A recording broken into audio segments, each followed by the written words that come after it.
تو آج کا ہمارا درس ہے یہ ایمان کی تعریف اور اس کے ارکان کے تعلق سے۔ تو اہل سنت والجماعت کے نزدیک ایمان کی تعریف یہ ہے کہ آدمی دل سے اس چیز کا اعتقاد رکھے یا دل سے اعتقاد رکھنا اور زبان سے اقرار کرنا اور اعضاء و جوارح سے اعمال انجام دینا، اور یہ کہ ایمان اطاعت الہی سے بڑھتا ہے اور نافرمانی سے گھٹتا ہے۔ اس تعریف پر نبی صلی اللہ علیہ وسلم کی بہت سی احادیث دلالت کرتی ہیں۔ ان میں سے یہ حدیث نبی صلی اللہ علیہ وسلم بھی ہے کہ ایمان کی 70 سے زائد یا آتا ہے کہ 60 سے زائد شاخیں ہیں۔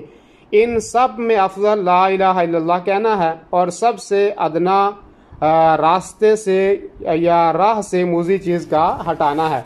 اور حیا، آپ علیہ الصلوۃ والسلام نے فرمایا کہ ایمان کی ایک شاخ ہے۔ حیا کا تعلق دل سے ہے اور کلمہ توحید کا تعلق زبان سے ہے۔ راستے سے موذی چیز کا ہٹانا اعضاء و جوارح سے تعلق رکھتا ہے۔ اور ایمان کی کمی بیشی ہونے کی دلیل یہ آیت کریمہ ہے جو سورہ محمد کی آیت نمبر 17 ہے۔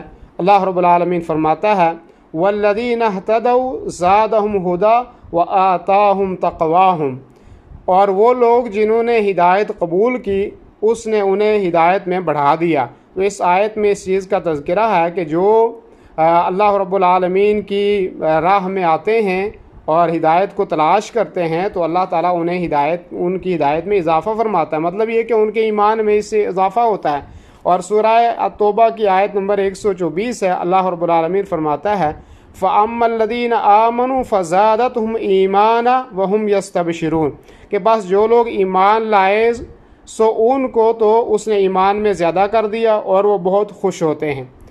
تو ایمان کے 6 ارکان ہیں۔ سب سے پہلی بات یہ کہ آدمی اللہ پر ایمان لائے، پھر اس کے فرشتوں پر، کتابوں پر، رسولوں اور آخرت کے دن پر، اور تقدیر کے خیر و شر پر ایمان لانا۔ جس نے ان میں سے کسی ایک رکن کو جھٹلایا یا اس میں کوئی شک کیا تو وہ کفر کا مرتکب قرار پائے گا۔ ایمان کے ان ارکان کے دلائل جو ہیں وہ اللہ رب العالمین نے ذکر کیے ہیں۔ سب سے پہلی دلیل سورہ البقرہ کی آیت نمبر 255 ہے۔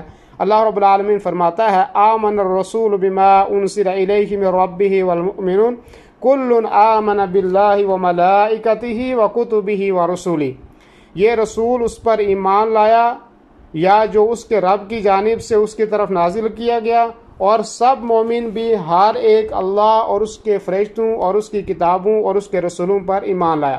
اللہ سبحانہ و تعالیٰ کا ارشاد ہے سورہ البقرہ کی آیت نمبر 177 کے اندر لَيْسَ الْبِرَّ أَن تُوَلُّوا وُجُوهَكُمْ قِبَلَ الْمَشْرِقِ وَالْمَغْرِبِ وَلَكِنَّ الْبِرَّ مَنْ آمَنَ بِاللَّهِ وَالْيَوْمِ الْآخِرِ وَالْمَلَائِكَةِ وَالْكِتَابِ وَالنَّبِيِّينَ، کہ بھلائی یہ نہیں ہے کہ آپ اپنے چہرے کو جو ہے وہ مشرق یا مغرب کی طرف پھیر لیں، بھلائی یہ ہے کہ آپ اللہ پر ایمان لاؤ، آخرت کے دن پر ایمان لاؤ، فرشتوں پر ایمان لاؤ، اور کتابوں اور نبیوں کے اوپر آپ ایمان لاؤ۔